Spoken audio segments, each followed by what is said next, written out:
What's the motherfucking deal? I apologize. Hey, look, some last minute, let's call them technicalities took place. And so I had a little bit of a delay, so I apologize for that. But I appreciate y'all for holding down, waiting. Man, the first real Rockets conversation of the season, man.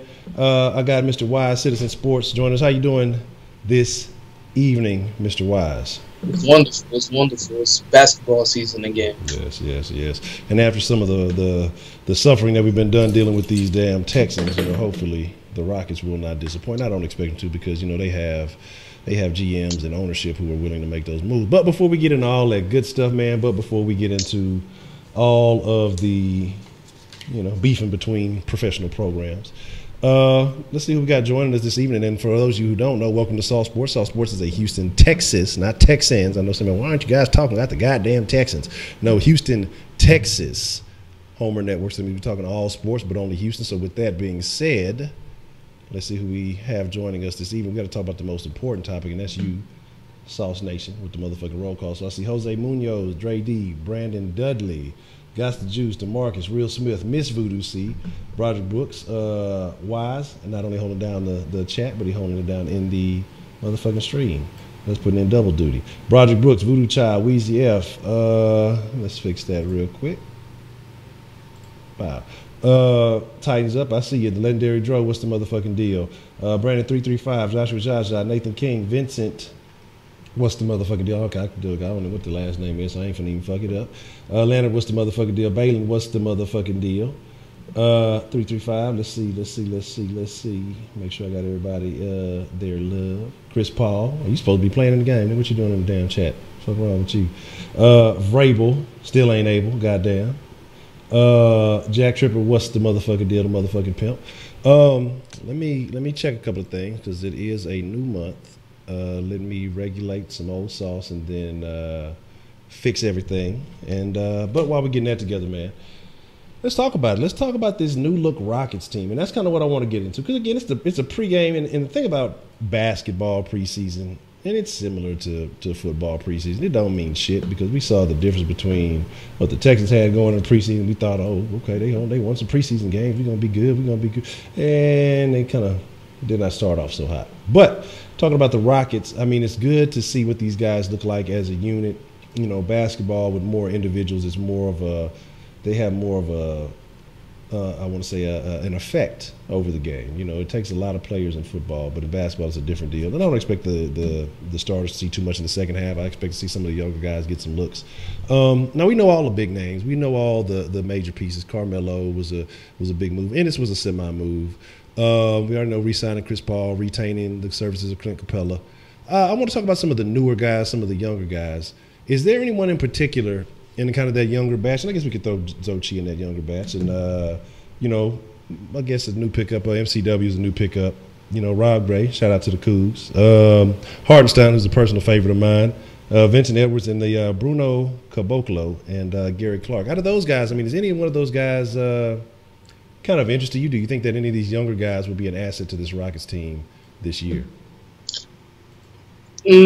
Well, for this season, I would have to say it will be Hardenstein. Hardenstein is a guy that can stretch the floor. He can knock down a three. He has a great offensive game, and also he's great at as a pick and roll defender. I mean, I've been watching some of the film from the training camp, and he switched on James Harden and locked down James Harden, and that was quite impressive. Because not only do we need somebody that can stretch the floor and make threes, we need somebody that can be a good defender in those type of situations, especially going against a team in the Golden State Warriors, which is our rival. If you guys agree with me or not, but that's kind of our rival for the last 3 or 4 years now. Another guy I like from that group is Bruno Caboclo. He has an 8-foot wingspan. The guy was supposed to be, he was touted as the next Greek freak and things like that. It just didn't work out in Toronto for him. But I seen Daryl Morey tweet out the other day, this guy has 0 years left. So maybe he has some faith in this guy. This guy is a guy that can maybe guard a KD, maybe guard a center position and things like that. But this guy has a nice touch. He's aggressive. He can attack the rim and things like that. Another key young piece that I like on this team that can make a huge impact on this team is Marquise Chris. Marquise Chris, although he played with the Phoenix Suns, this guy can make a huge impact, man. This guy, he can knock down the three. This guy can attack the rim. I do question his defense, though. His defense is kind of terrible. After I watched some of his film, his defense is bad. When he was with the Suns, man, they was making a mockery of him. So, but with this Rockets team, they have like a team defensive effort. So I wouldn't really worry about any personal vendettas on guys with defensive incapabilities like James Harden. We've seen James Harden defense pick up. So those are the three guys I like. I like Gary Clark, but I think he's going to see more of a role in Rob Gray. But I think those guys are going to see more of a role.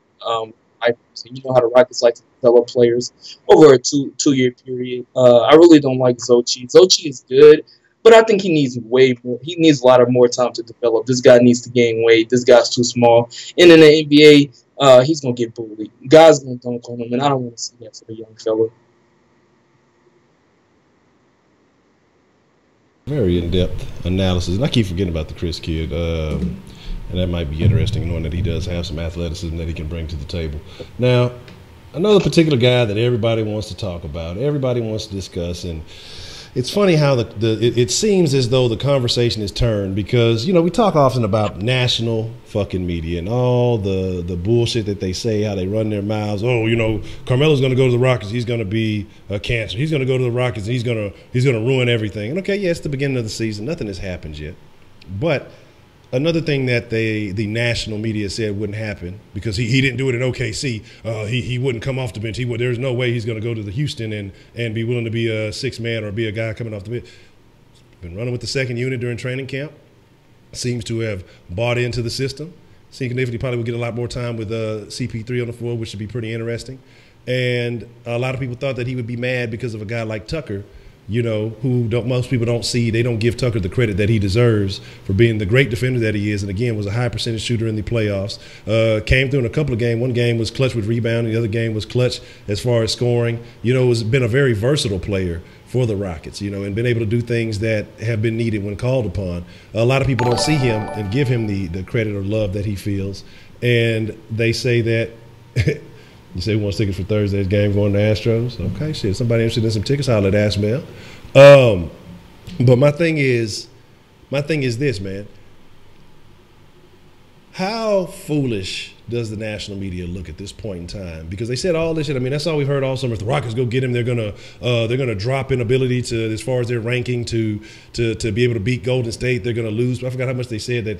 I forgot what the percentage was, or what their according to Vegas or something like that they would decline in being favorites to compete with Golden State. And then people, LeBron has gone to LA, and for some reason now LA's all of a sudden the second best team when he couldn't do that shit in the fucking Eastern Conference. They think that he's going to come to the West where he's never played. He's much older. Yeah, he's good. He's great. But he's talking about you're facing much tougher talent night in and night out. Now you don't get to take a couple of games off because you're playing a bunch of nobodies like in the East. But again, like how do you see the Carmelo effect happening with the Rockets? I mean, again, like it's just preseason. We haven't had time, and things will change with wins and losses. But right now, how do you see the Carmelo effect as in dealing with the Houston Rockets? I mean, it's great. I mean, when you look at it, if all the pieces stay the same as they are right now, you're looking at a bench that can be led. We got to think about this. So CP3 and James Harden, they on a court to start the game. And then, CP3 goes off the floor, and James Harden's running with the starters. And CP3 comes back out with the bench. So when you're thinking about a bench with CP3, then you got Carmelo Anthony, you got Eric Gordon possibly. They saying he might be a starter this year, so who knows? We'll see the starting lineup in a few weeks. But then you have Gerald Green. You have a guy in Isaiah Hartenstein. You have a guy in the Nate that's a capable backup center. You got a lot of depth on that bench, man. And that was one of the Rockets' weaknesses in the past couple of years. We had the pieces for the starters, but we never had depth. And Carmelo brings depth to this roster. He brings another scoring threat to this team. Behind James Harden, behind CP3, behind Eric Gordon, if any of those guys is having an off night, Carmelo can step in and put up the buckets. And he ain't going to be afraid or shy to put up buckets. If they're going to tell him to shoot the shot, he's going to shoot a shot. You best believe that. That's the one thing I love about Carmelo. He's one of the best offensive players of all time to think about it. This guy can score in the post. This guy can score from the three. And he has a great mid-range shot. So all those missed threes we had in the Game 7 against the Golden State Warriors, we could make that up with mid-range shots from Carmelo Anthony. And that's one thing that CP3 brought to the Rockets last year. He brought that mid-range shot. And like I'm saying, Carmelo is going to be a great piece to this Rockets team.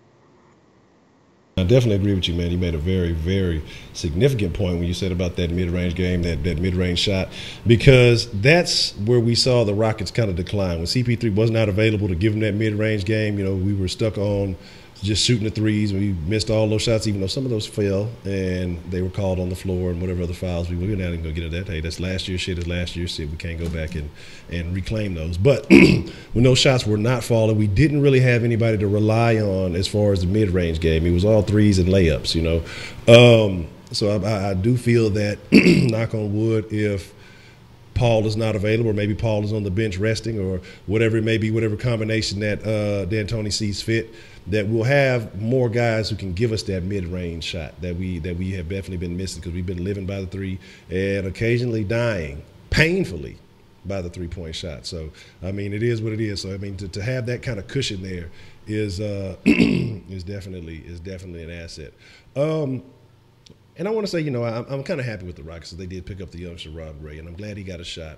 I know a lot of people were upset about DeAnthony Melton, and I was kind of upset about that too, because I thought that he was going to be something that in the future, to me, he had that kind of Kawhi vibe about him. Hopefully he doesn't have a Kawhi laugh, but he had that kind of Kawhi vibe about him. But again, you know, you got to do what you got to do for the best interest of the team, and you know, you can't really rely that much on a rookie. I like the way Daryl parlayed that into some assets. But I want to talk about something interesting. We're talking about trades. We're talking about pickups. That Jimmy Butler conversation seems to still be kind of halfway roaming around. What new information? What is your opinion? I mean, what are your thoughts on that? I heard, God damn it, who was it? I forgot who it was. That they offered up, Milwaukee. And I'm going to say Minnesota. I'm like, yeah, I'm going to say, how's Minnesota going to offer Minnesota? Milwaukee, yeah.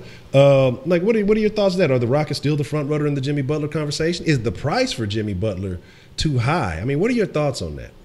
So what I've been hearing is that basically the Minnesota Timberwolves are asking for a high price. And Jimmy Butler's agents went up and told the Minnesota Timberwolves that they asking price is too high. So when the agents come and tell them that, then, hey, they got to budge a little bit.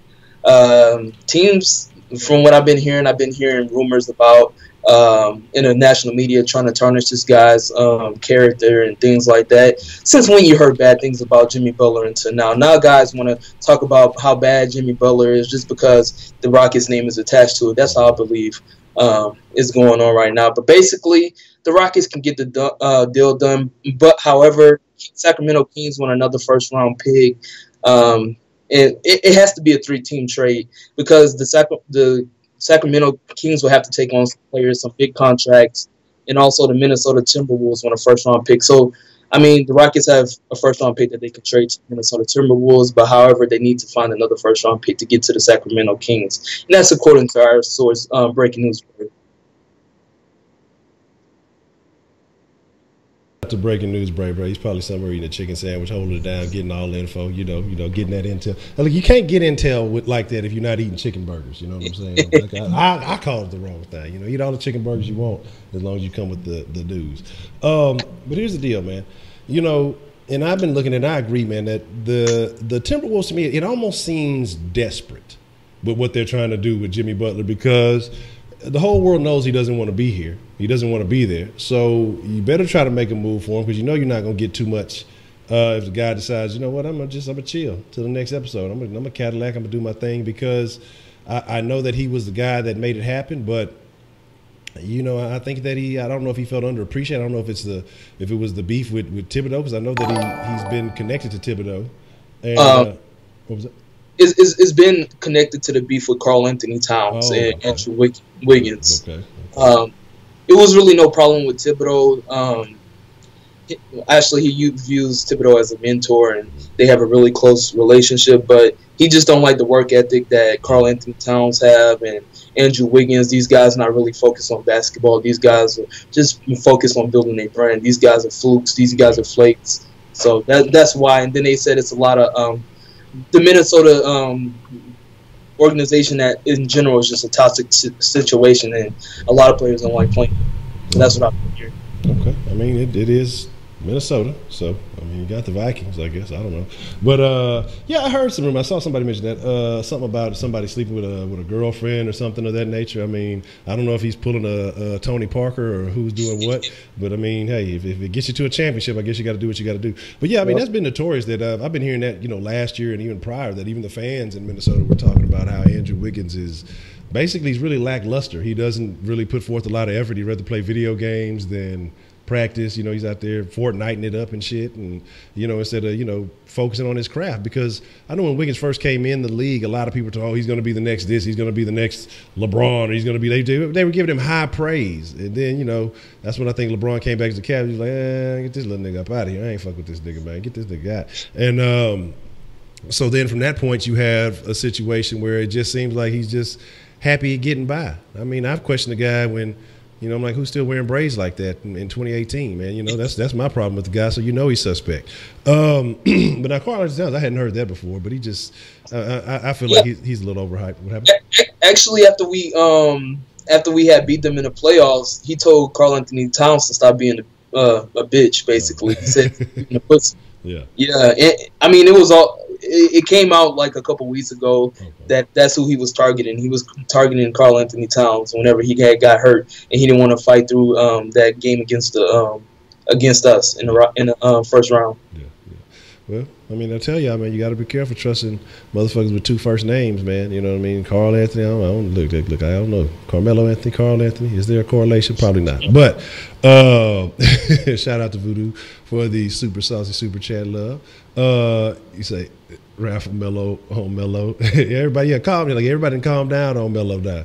Everybody, again, there was a lot of Melo hate initially. Now, once they see that the Rockets are able to bring guys in and do the opposite of what everybody in the national media is saying, now all these people look foolish. And this is why I say, man, this is why the sauce is here for Houston. Because if we say something preposterous, if we say something outlandish and it doesn't come to fruition, or if it does, we will come back, we'll eat our crow, we hold ourselves accountable. But the national media will just say some shit and then brush it under the rug like, oh, we never said that. That never happened. How many times have they been wrong about the Rockets as of late?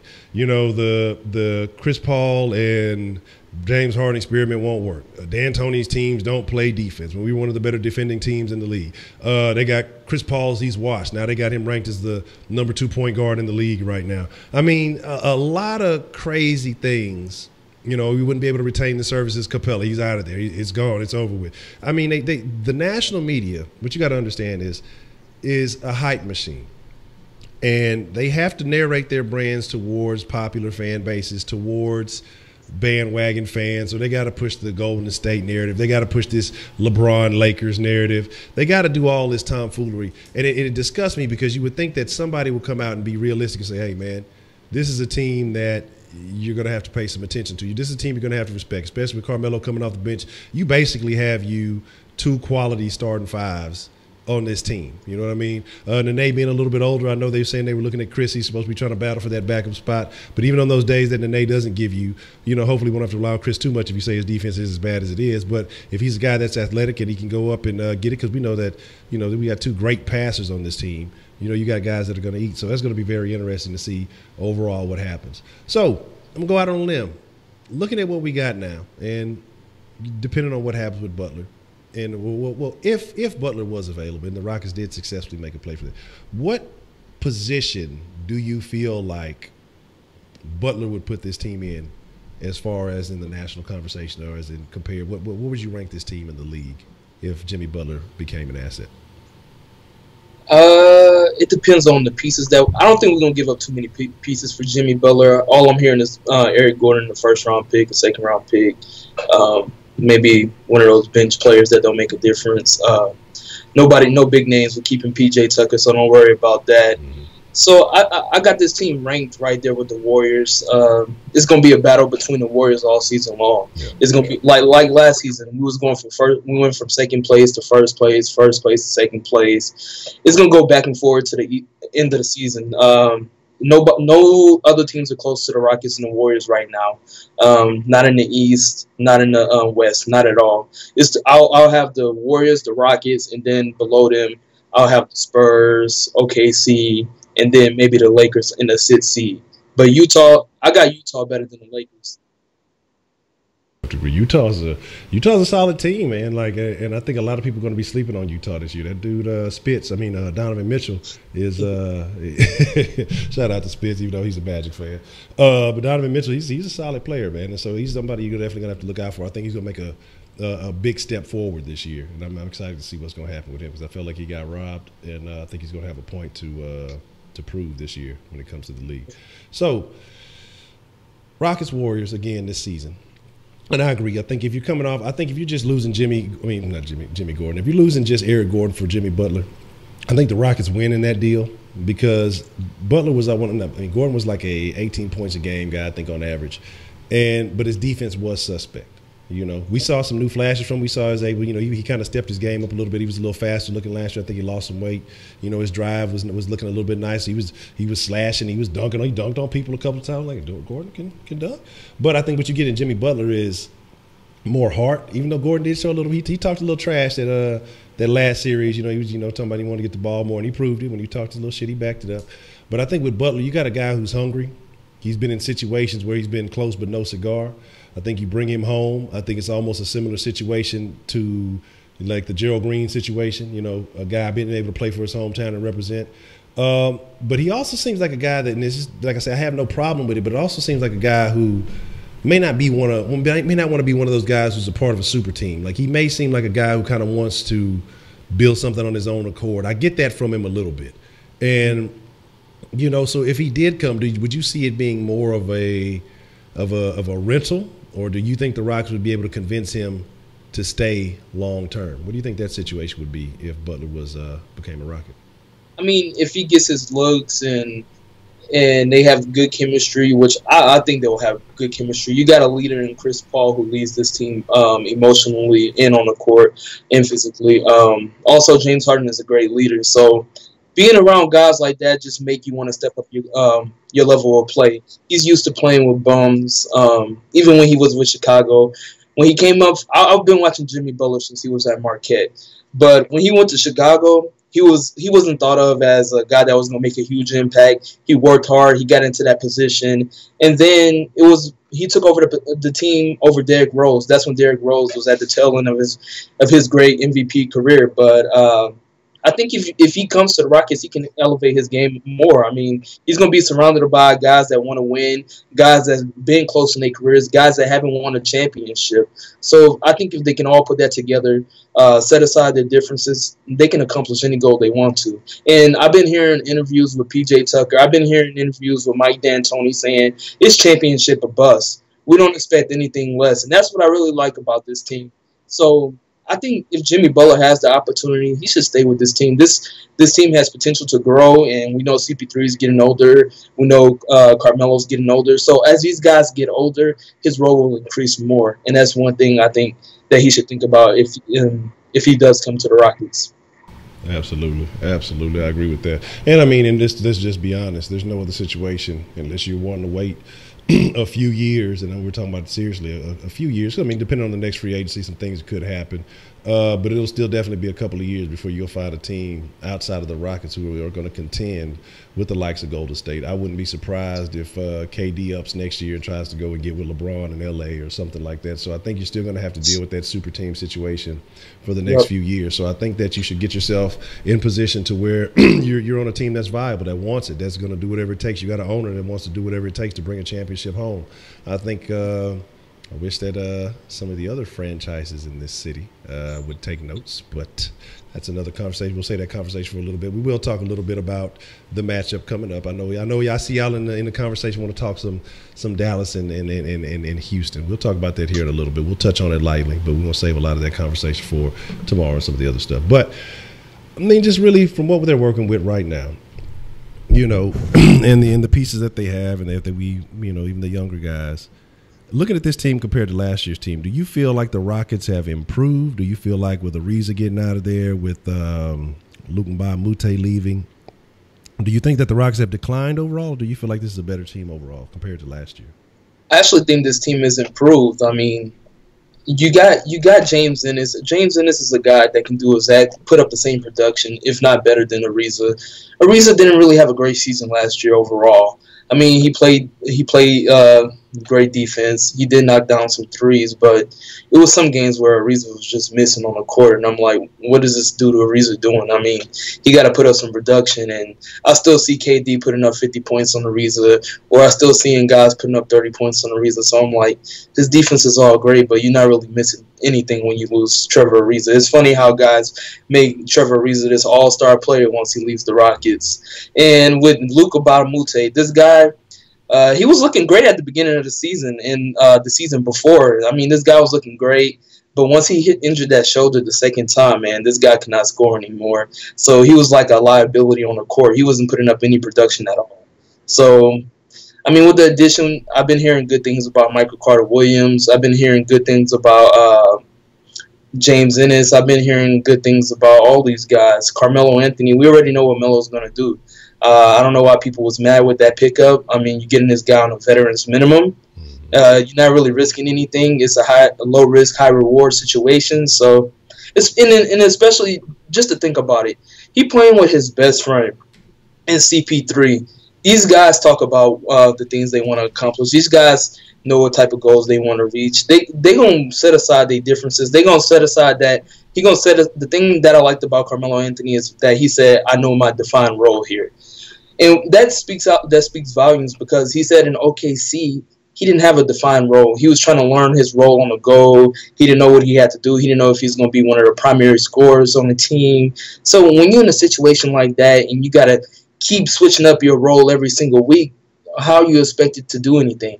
How are you expected to produce? He still was putting up 17 points a game.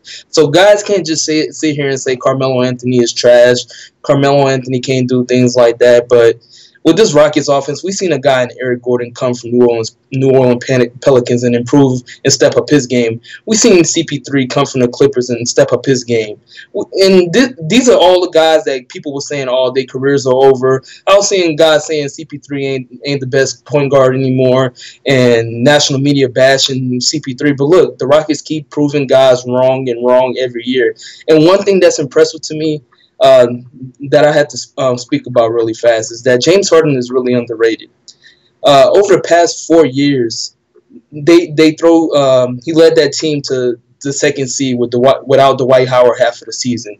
He had a young Clint Capella, and the rest of them was bums. None of those guys are on the team anymore. And then the next year, he brings us to a third seed.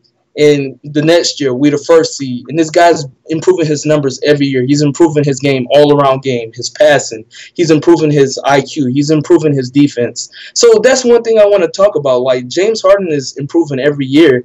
And I wouldn't be surprised if he's not maybe a two-time MVP this season. But the one thing that might hinder that is the LeBron situation in LA, because all the media are going to do is hype up LeBron on any little thing he does. That's the thing. They definitely going to look for it because we're talking about James Harden should be a multiple. This should be, 3, going on number 4, hopefully. Because, again, he's been robbed. The motherfucking opinions change. They find excuses. Well, you had a better team. Or, well, the Rock, it doesn't matter because, these fucking excuses and bullshit that people say, it's the best player on the best team. Well, it's the best record. It's just like it changes up, and it's tomfoolery. It really is. And the shit that people accept, especially from the NBA. And I'm glad, actually, one of those referees, I can't remember his name, from that little series that we had is actually retired, so hopefully we won't have to deal with it. I think that's the one we had that issue. Tony, I know that's the same one that we had that little problem with in Boston when with Marcus Smart and all that. So yeah, hopefully he's out there, so we don't have to see the likes of him. We don't have to try to beat him and the Warriors this year. But yeah, I know Tony something, and so my thing is. They say, damn, MVP win a trophy. So we trying to get there. Look, that's why we talking about Tony. Tony gone. Tony ain't going to block us no more. We going to get there. But my thing is this, though. My thing is this. And I messed up the I messed up the poll earlier. But it's supposed to be, are the Rockets better or worse? And one was supposed to be better and two was supposed to be Brothers. Tony Brothers? Okay. That's his name. Yeah, he ain't my brother. Goddamn. That motherfucker. No, I didn't hear what Harden said about the second team. So yeah, drop that in the chat. I didn't see that. Now we're gonna transition for just a second, and I know what y'all want to talk about. I know what's on y'all's mind, and I know what y'all love, because this is Sauce Sports, and then it's all sports only Houston. And again, we're getting back to the way the Sauce is supposed to be, because it's not a dedicated Texans channel. Because if we do, we're gonna be dedicating our energy to some shenanigans, to some bullshit. We don't want to get into that.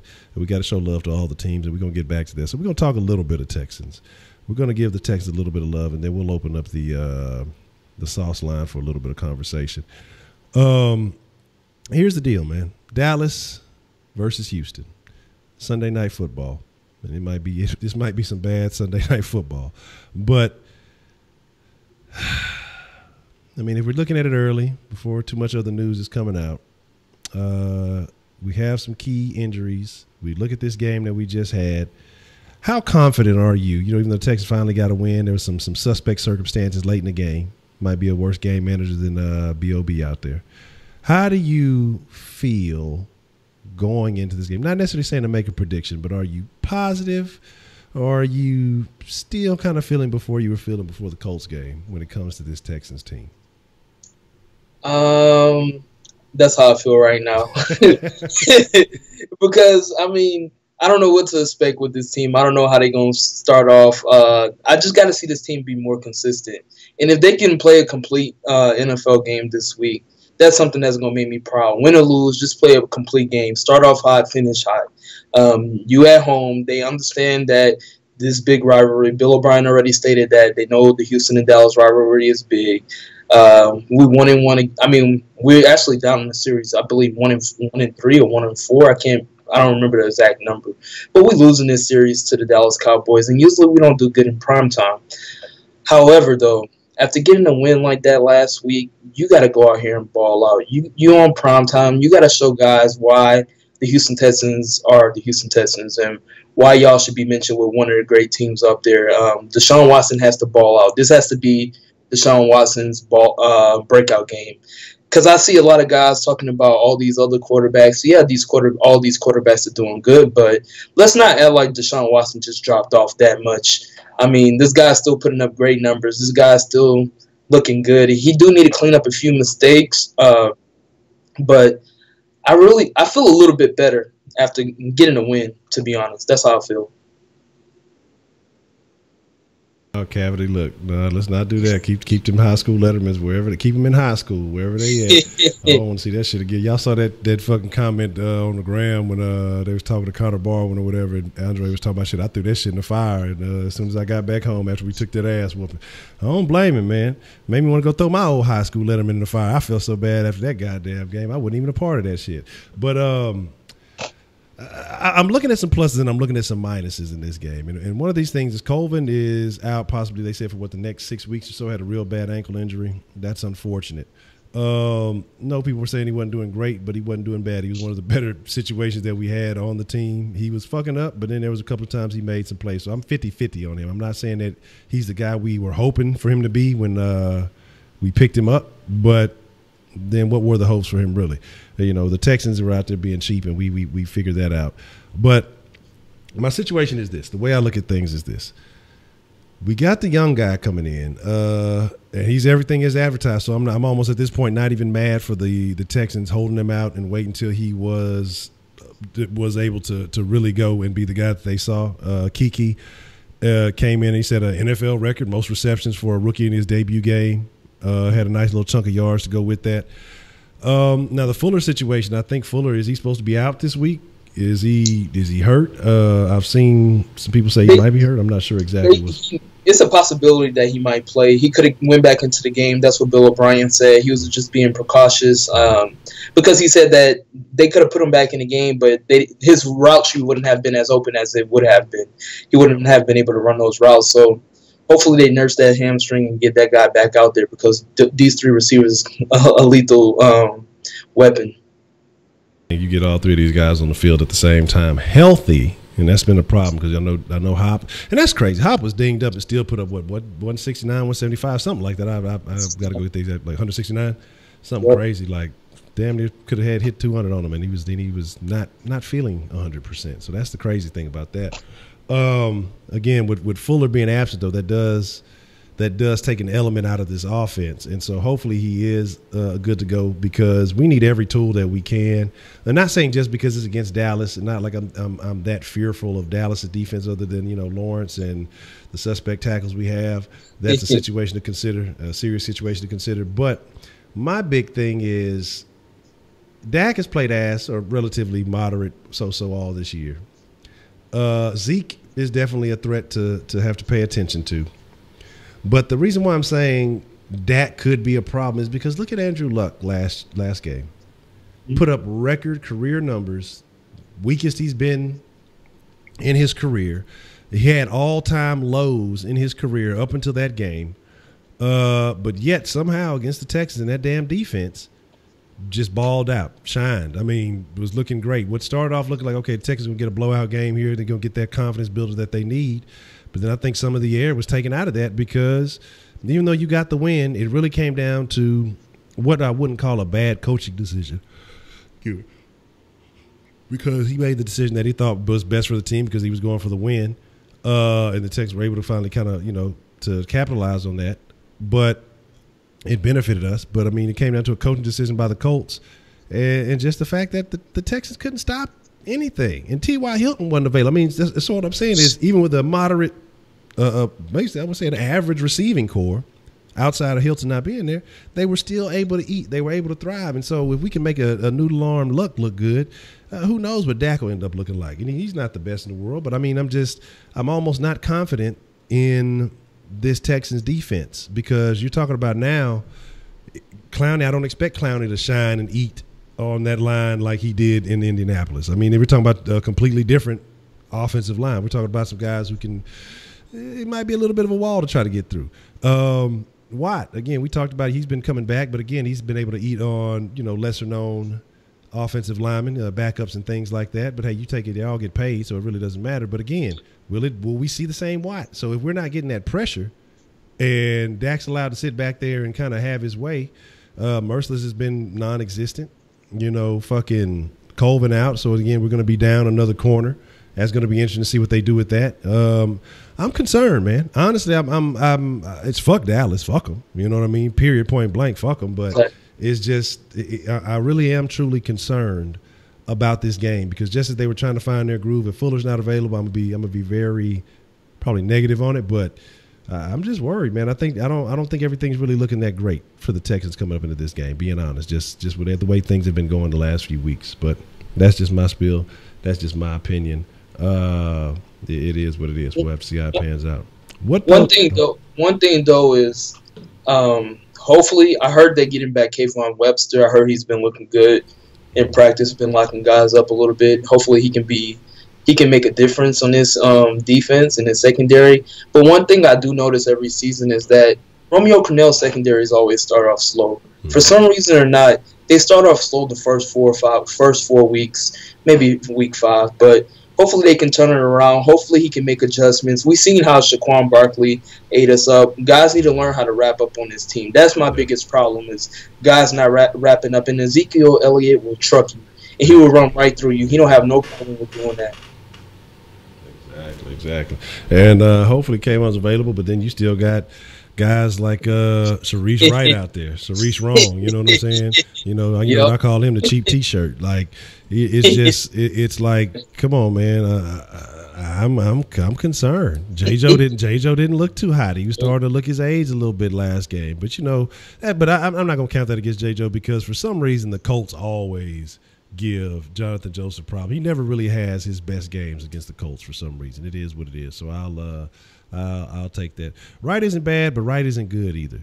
Like, here's my thing. Wright started off looking suspect early in the game. Like, the second and third quarter, Wright looked good. I'm not gonna lie. Like, I was like, because I even tweeted, I was like, okay, he looking like he might be a premium T-shirt in the bargain bin, But then once the end of the game came in, he kind of started looking suspect again. Like, when it came down to, I was like, oh no, Sharice, you know what I'm saying? I don't know what's shaking.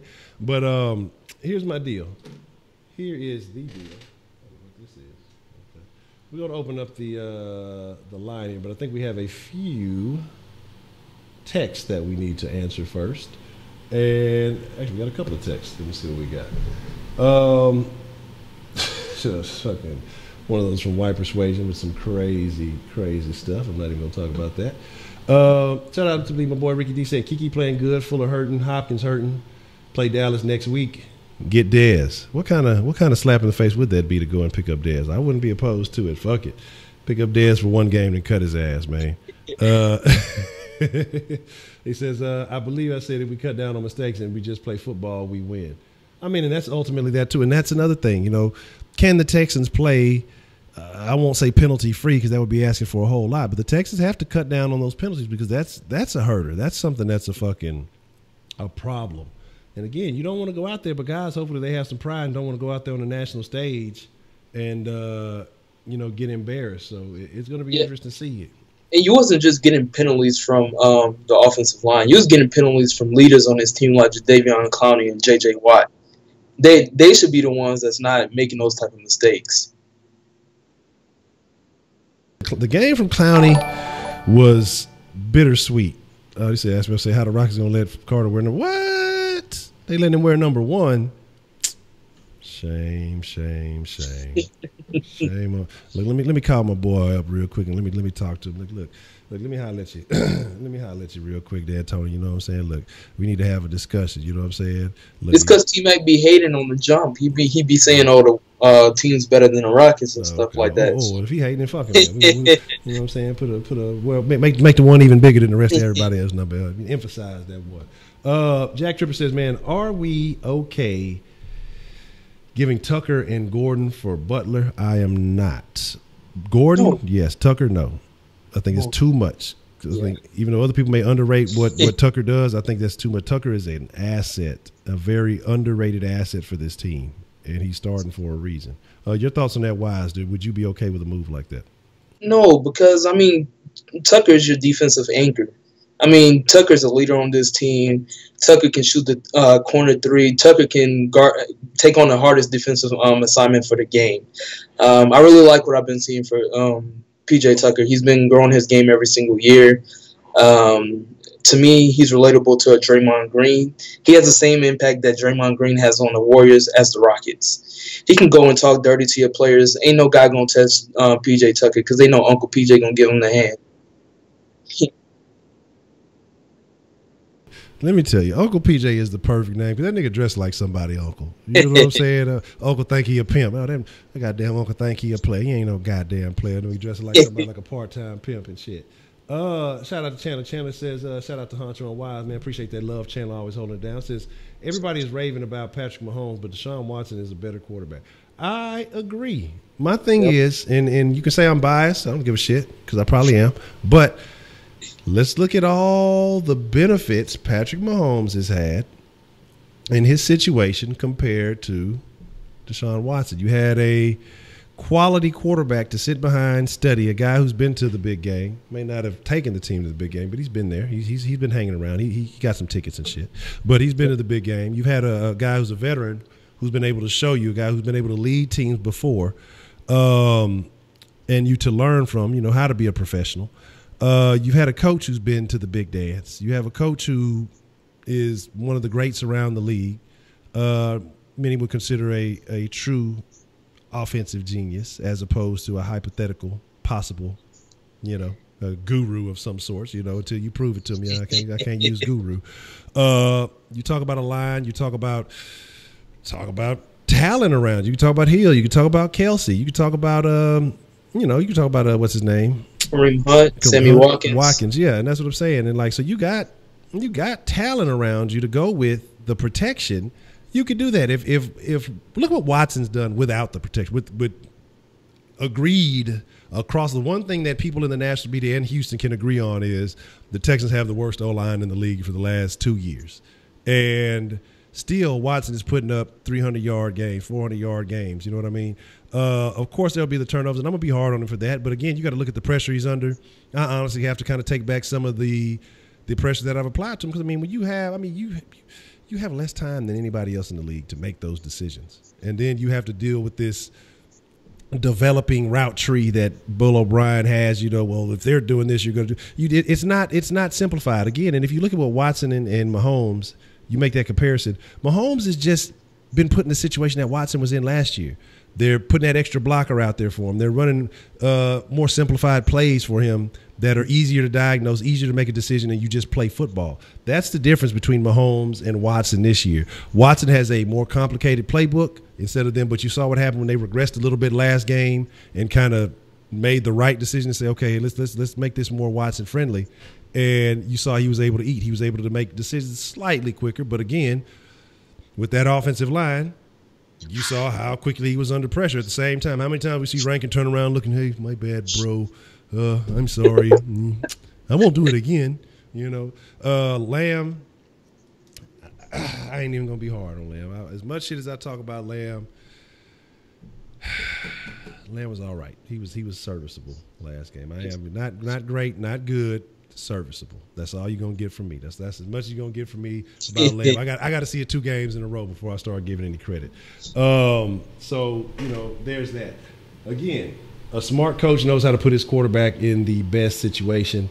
And no matter how talented Deshaun is, no matter how capable he is of picking up the playbook, a smart coach has to realize, hey, well, my quarterback can do everything, but I can't protect him. So there's a little bit of a problem. But again, it is what it is, man. Your thoughts on the Watson-Mahomes comparison? Because there's been a lot of that lately. Patrick Mahomes is what Watson was. I've seen headlines and crazy shit like that. I mean, what are your thoughts on the Mahomes-Watson comparison? Yeah, you hit all the points. This guy has a lot of time in the pocket. I watched last night's game. This guy's getting the ball out of his hands in like maybe they had a clock on in like 1.8 seconds, 2 seconds. He's getting the ball out of his hands. They're running little screens to Tyreek Hill. When you have a guy in Tyreek Hill with that type of speed, you can do things like that. When you got a solid running game that's going every game, then that opens up the passing game. So one big thing that stood out to me from last night's game with Patty Mahomes is that Andy Reid sat down next to this guy alongside with the quarterback coach. After every drive, he went to him, they watched film, he told them what he was seeing on the field, and they made adjustments. Yeah, Bill O'Brien do that time for time, but he does it every single drive. And Booger McFarland, he pointed that out. He says no NFL coach goes and talks to his quarterback after every single series. So I think that's something that has to do with it, because at the beginning of the game, this guy was struggling. This guy he was missing guys wide open. He couldn't make throws that 10 to 15 yards down the field. But he picked it up. They made adjustments. They called different plays. Plays to get the ball out of his hands quick, and guess what? He started putting up numbers. He got comfortable in the pocket. The pocket started collapsing. He ran out. He made plays with his feet. He's impressive, but he got to do it more over more games. 4 games is great. Deshaun Watson did his things in 6 games too. So these guys are great right now, but I want to see these guys keep doing what they're doing for the whole year. And if they can keep doing that, then hey. They got it. I have to disagree with you on that one, Woozy. I will not say that B.O.B. is a better coach than Andy Reid. Will not say that. Whoa. Cannot. Absolutely will not. Shall not. I forbid myself from even thinking such a thing. But here's the deal, man. We're going to open up the sauce line for a second. Let me put in the proper ear gear. And then we'll take some calls. We'll see what y'all got. I will see what we got going on here. Yes, and yes, I will shout out the winner from last month's sauce was Mrs. Voodoo Child. So shout out to Mrs. Voodoo C for winning the sauce merch for the month. So we'll make sure we get that in your direction. So. Yes, last month's winner was Miss Voodoo C. I posted in the thing while we were talking earlier, but I did not announce it. So shout out to one half of the greatest moderating couple in the world. And then, that Voodoo guy, he's all right too. All right, we got a couple of calls coming in. What's the motherfucking deal? Who we got calling in on the sauce line this evening? Sauce line. All right, what you got? What you want to drop on? What kind of flavor you? I guess never mind then. That was the in but out. All right then. So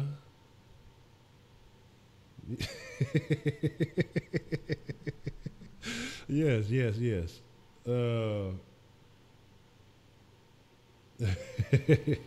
Yes, that was last month's winner. I believe that was Balin calling. I don't know if he was rapping or what was going on there, but there's that. All right, what's the motherfucking deal? Who we got calling in on the sauce line this evening? It's Edmund. Edmund, what's the motherfucking deal? What kind of sauce you want to splash on the line tonight? Wanted to get your thoughts on tonight's referees. They're pretty much teeing up every Rocket right now. And what do you think of the refs again screwing the Rockets? Man, that's awful. Like I'm not actually able to visit. I was gonna plan on catching the game afterwards. So you saying they're teeing up all the Rockets right now? Yeah, they already have 2 Rockets with technicals. God damn. And they're pretty much giving every call to the Grizzlies right now. I'm gonna be honest, man. And you could say it's biased. I don't give a fuck. Anybody who watched the series last year, I mean, you saw NBA players watch that series and saw how much favoritism. They don't want Houston to be great because Houston isn't that market that's going to bring in all that money. One, because Houston fans are fickle.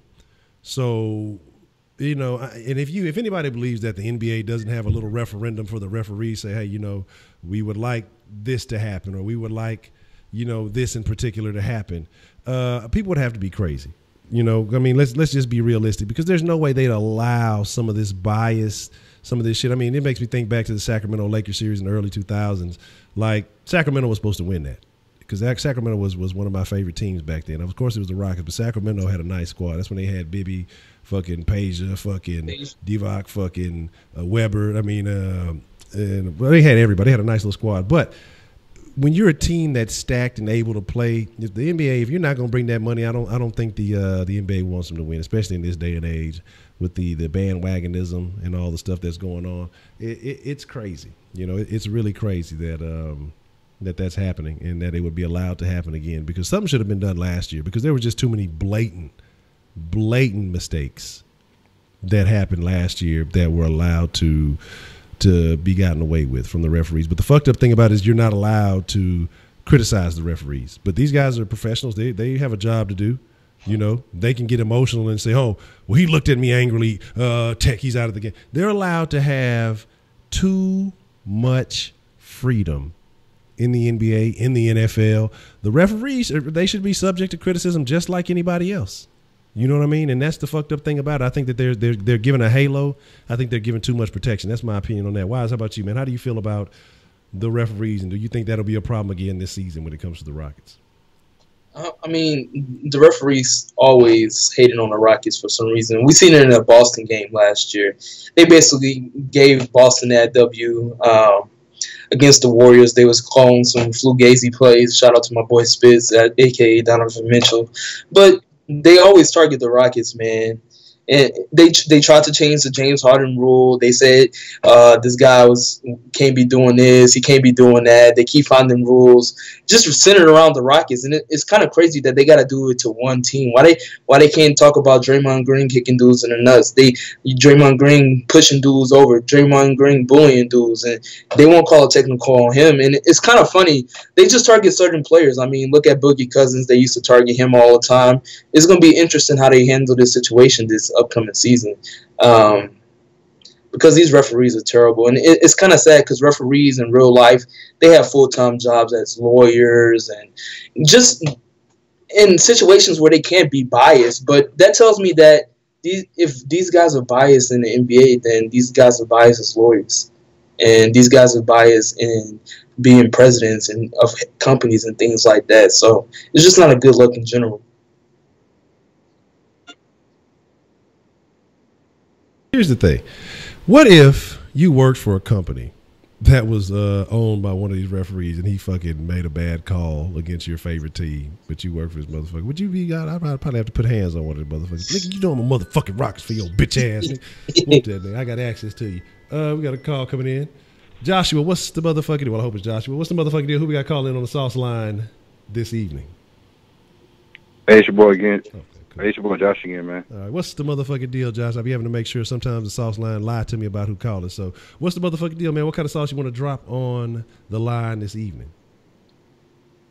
All right, man. But back to the Rockets, man. I think y'all going to have a great season this year, although I'm a Mavs fan because I was born in the Grapevine area, but I'm a Texas fan, so it is what it is. But I like y'all squad. I like how y'all doing. I like how y'all going about things, and hope y'all do great things this year. I mean, same with my team. But again, with that Pat Mahomes miss, like people need to realize, like I said about the line and everything else, and if Deshaun Watson don't get hurt, I mean, all those breakers would have been broken last year. What Pat Mahomes is saying this year, so that's why I think this Sunday night game is critical because I mean, this is the city of Houston against the city of Dallas, pretty much. I mean, Deshaun, this pretty much is his last chance to show the world that he's the best quarterback in the NFL. Yeah. I mean, stats been saying it, fantasy been saying it, but I mean, this is his last shot. But as far as the refs, man, it's been like this for years, since 2002, since before that, because even with my team, when the Mavs won in 2011, how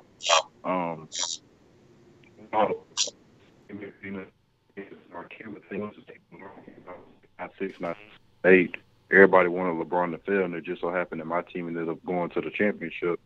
And I had no doubt in my mind, even down to 1, that we was going to win just because how the NBA was set up and everything. I'm glad my team won, but I kind of know the real reason why. So it is what it is. So I spill sauce on that. Okay, man, I appreciate the call, man. Very good call. But, hey, yeah, y'all do got Dennis Smith Jr. in there, and I do like him. He is nice for the Mavs. So that's definitely somebody to watch out. But I appreciate the call, man. All right. Yeah. See, that's love right there. I can deal with that. Hey, you ain't everybody ain't got to be a fan of all the teams, but hey, as long as you show love to the South, make folks. But Josh will always be holding down the South line, so I appreciate the call. Okay. Who did they pick up? Because they picked up somebody solid in the draft this year. Okay, yeah. That's the one who Mama everybody was liking. I bet he get it. Look, you thought LeBron Mama was an issue. He better watch out. Look, Dirk gonna be over there. Hey, look, spitting whatever he spit. You know what I'm saying? Let me get some of that before I get up out of here. Only got a couple of years left, baby. You look Dirk a motherfucker, man. But but I'd have to agree, man. Definitely, like this refereeing thing has been going on for quite a while. The NBA has their hands on it. I saw Cavity Creek mention too that now that the gambling and sports wagering has become legalized in a lot of places, and the NBA is embracing that. Trust me, there's gonna be a lot of people seeing a lot of money that may not be up front, may not be all kosher, but there's gonna be some things going on. Some of these lower tier guys gonna be getting some little extra paychecks. There's gonna be some things happening. And the game is only going to get a little bit shadier. So I think it's definitely something that we need to look out for, something we need to be cautious of. But I mean, it's a sketchy situation, man. And so let me make sure I get this so I can get everybody. I can stay on top of the sauce delivery after I make sure I get all the calls and texts and everything. And it's hard because you can't, as a team, you can't put yourself in that situation and lean on the refs. Yeah. I mean, because the refs can take the game away. We've seen even with the Texans, the refs have taken away W's, like clear W's. Who was that last year when Hop had that touchdown? Oh, yeah, that's exactly what I was going to bring up. Mm-hmm. And then last night, if you watch the Chiefs game, also, the clock ran out to 0. The ref looking right at the clock, and it was at least another 2 or 3 seconds, and they just let the play keep going. And I'm like, okay, that's what we doing now? Yeah, that's what I'm saying, man. Trust me. Trust me. Like, there's no way you can't tell me that these people, especially with the money that's going around, money talk bullshit walks 1,000 miles. You telling me that these referees ain't picking up another little extra paycheck? Because if I'm not mistaken, I know this is what they were negotiating for, to be full-time employees or something like that. But so you think they ain't they not up there trying to get some extra cash, you know what I'm saying, on the low? All we got to do is make 1 or 2 bad little calls, overlook a call. It's not that hard. Not overturn something. I never updated Sticky's name, Mr. Mediocre. Well, you know the damn name, goddamn. Well, you call him Sticky now. So shit, you said Sticky instead of Mr. Mediocre, so you ain't update the name, damn it. But like I say, man, it is what it is. But a couple of good things to be looking forward to in the city, man. I wanted to say shout out to the Skeeters the other day. They won. They won it all, held it down. We talked about the Dynamo, briefly, and they got their Open Cup. They still got a couple of games left. I think they're still in consideration for the conversation. I know in a couple of days we have the Astros and the Indians, I do believe, and the Astros should hold that down like POP. But the thing is, like I say, Saw Sports is a Houston, Texas homer network. So we're going to get back to how it all began. We're going to get the flavor back right, giving y'all the conversation about all sports teams. Now, what we may get to is there may be one, dedicated stream for the Texans, and we'll still give them the pregame and stuff like that. But look for more recorded videos when it comes to Texans talk and stuff like that. We're not going to get back on the – hold on, we got a call coming in. What's the motherfucking deal? Who we got calling in on the sauce line this evening? Oh, you already know. Already. What kind of sauce you want to splash on the line tonight? A couple things. First off, sticky will always be sticky because sticky. Oh, shit. But I do have to eat some crow fucking on the Mahomes thing because I was talking shit because I actually wanted him before the draft, and then the fucking Chiefs take him, and yeah, we hate the Chiefs, so fuck Chiefs, fuck Mahomes. But yeah, I do have to eat crow on that. He is pretty damn good. Okay. Yeah, but I do want to. What? He all right. He okay. Yeah, he's all right. Fuck the Chiefs. But I do want to say, I rewatched parts of the game for defense, and I want to put some stamp on something that I think Wright, if stays healthy, will actually end up becoming a pretty damn good corner for us once he gets the system fully down. I just want to see what your thoughts on that. Okay. Definitely. Here's my thing with Wright, man. And Jay Dizzle, I see your question, and I thought it was. Let me double check, and if you're not, let me get on that immediately, because you say why is it not in the list of the descriptions? Hold on, let me get on that and double check that ASAP, because if it's not, then I've been an asshole all this time. Y'all make sure y'all subscribe to my channel. I'm 15 people away from 300. Oh yeah, let's get that man to 300, man. Like, come on, I know it's 15 folks in there that can go subscribe to the man if you ain't already subscribed. Go log in your mama YouTube account and go ahead and get that subscription. Let's get that man to the 300 like the movie. He can take charge. Be a Spartan. This is Sparta, motherfucker. But about Wright, this is my thing about Wright. Like I said, Wright, I'm not going to negate the fact that he did make some plays in the game. He did. Like I said, with that he started off a little shaky. I want to say maybe later in the first, that second and third quarter, he looked a little bit better. And I don't know if it was maybe late third to the fourth quarter. He had a couple of plays where it was like, I don't know about him again. Maybe he just had a little hot streak. But there were times that he did make plays. I won't negate that. I will not take that away. Excuse me. And so my thing is, yes, he's still relatively new, and he kind of basically jumped in the squad as soon as he got here. It hasn't had a lot of time to acclimate.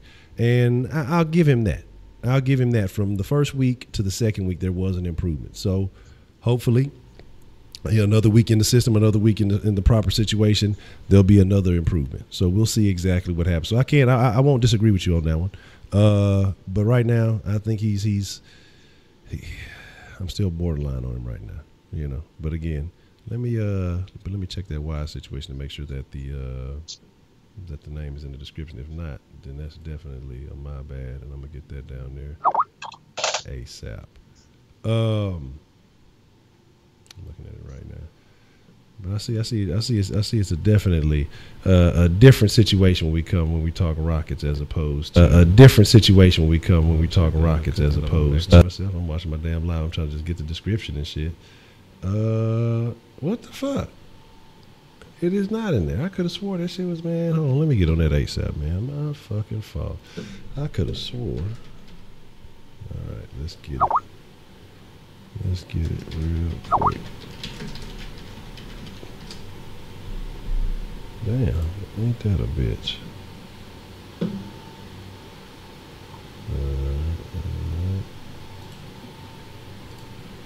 And give me the channel, not the video. Alright, well, look, I'm finna have y'all fixed up right now. Y'all may have to reload it in just a second to see it. Give me 1 second. We're gonna get this taken care of and make sure our man gets the recognition, because y'all know why I be dropping that heat. And so y'all look, make sure after y'all done made me do the work to go put it in there. So the least y'all can do is go and subscribe to the channel. Give me un segundo, por favor. I speak un poquito español. All right, hold on. But that's probably my fault because I don't know if I updated this description in a while. So I'll put it right here. Make it easy for y'all. I don't even know why Phoenix still in here. Phoenix. When the last time we seen Phoenix on a damn stream? Period. Only last time I seen Phoenix, he was ODing on chicken Zaxby's. All right. Him and Braylon got an infatuation with chicken. I don't understand. They my boys, though. They my boys. All right, cool. All right, there you go. Look, the description should be properly updated. Says all changes are saved. So if y'all want to get the link to Wise, y'all may have to refresh the, you know what I'm saying? Y'all may have to refresh the stream to get it, or check it after the stream, but it's in there. So there you go. Is dry hating a thing? Yeah, dry hating is a thing. It is a thing. It's low key dry hate. So yeah, that's unfortunate. I feel I'm upset about that because I thought that shit was there the whole time. I've been telling everybody to check the description and it ain't been there. So we'll get that fixed. Trust me, we'll make sure to get you some more ample promotion. You said remember the stream where you ordered fried chicken while I was yeah, so so wink in the chicken conversation too. Shit, that was the wasn't that the Honey Badger stream when we got Honey Badger? He came back, he was like, for real?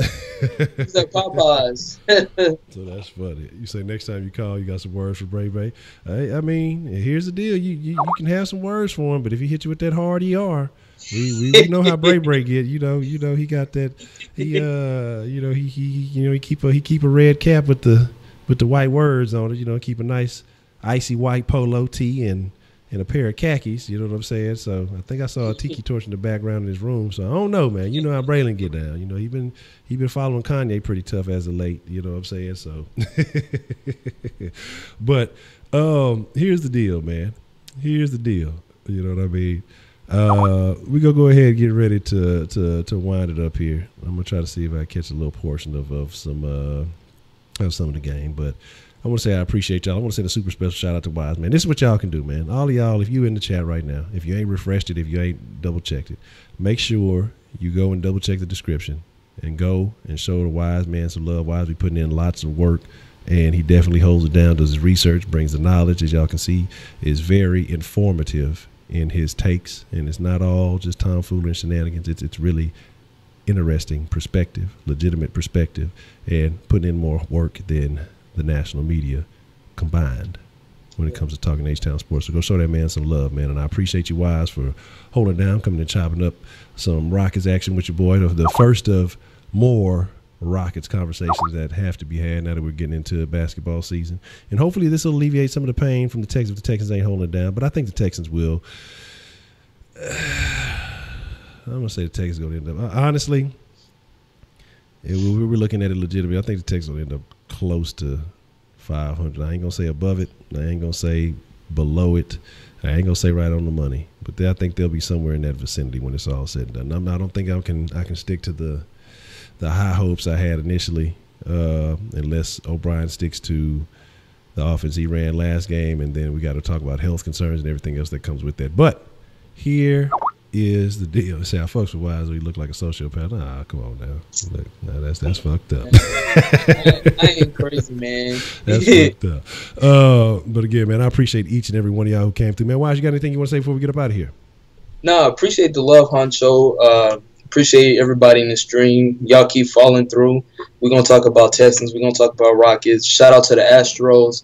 I do want to see them beat the Cleveland Indians and go back and maybe do that R word. So bring another ship to the city, man. But y'all keep sticking through. Make sure y'all stay tuned. I'm going to be dropping some heat for this Texans and Cowboys. I mean, fuck the Cowboys. Fuck Dallas in general. Not no hate towards my man Josh. Josh got some good calls, but all of y'all that come through and be on my videos, that be on the sauce, we appreciate y'all, and y'all making the sauce grow. Be sure to share the video. Make sure y'all tell more people about the sauce because we want to grow this thing to something bigger than it is. Absolutely. And yeah, be prepared because tomorrow we will be talking plenty of shit. What's tomorrow? Wednesday? We got Wednesday, Thursday, Friday.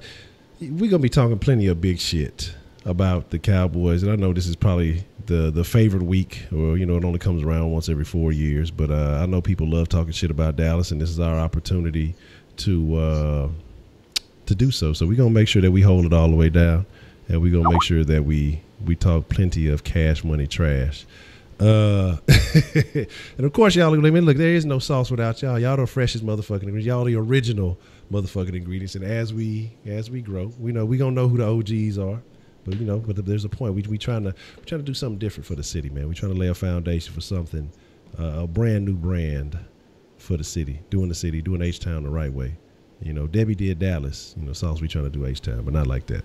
But here is the motherfucking deal. I appreciate each and every one of y'all, man. Shout out to Wise again. Shout out to the whole Sauce Nation. Shout out to the greatest moderating couple in the world. Shout out to Jay Dizzle. I got to come up with a moderating nickname for you, but holding down the Sauce. So I appreciate. Not that kind of part. That's bad. That's bad business. I ain't never seen a pitchfork before in real life. Oh damn.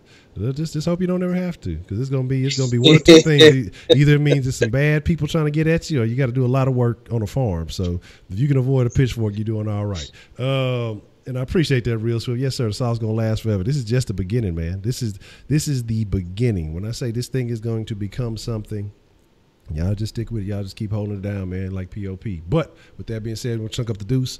We'll be at Den at 10, and in the Den tonight, we'll be talking about the problem with modern marriages. So if y'all want to have some good conversation, y'all want to partake in that conversation, make sure you subscribe to the Den and come check that out, because it'll be a very interesting conversation tonight. But with that being said, again, we chunk up the deuce. Y'all be cool like y'all be cool. Y'all the freshest motherfucking ingredients in the world.